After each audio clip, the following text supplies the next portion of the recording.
What if the safest place for your money is actually costing you thousands of dollars every year?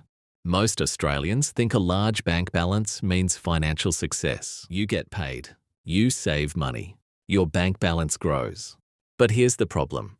A growing bank balance doesn't always mean growing wealth. If you've got $100,000 sitting in an everyday bank account, it might look impressive, but money sitting still isn't working.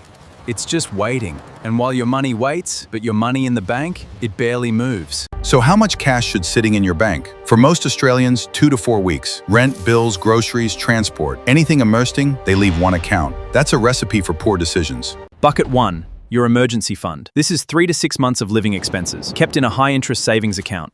ETFs, long-term wealth. This is where investing comes in. The cost of doing nothing. Imagine 2 Australians with $50,000. Person A leaves it in the bank. Person's money doubled. Same start, different outcome. Idle money is expensive money. Most people don't see the price tag. Inflation averages 2 to 3%. Bank accounts pay almost zero.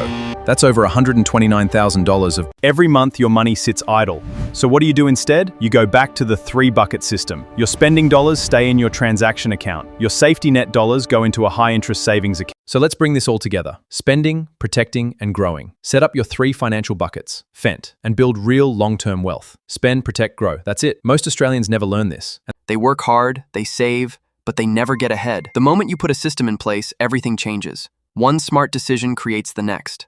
Look, nobody teaches you this in school. No teacher explains inflation or compounding. You graduate not knowing how to grow your money, but that changes today. You know the 3-bucket system. You know where every dollar should live.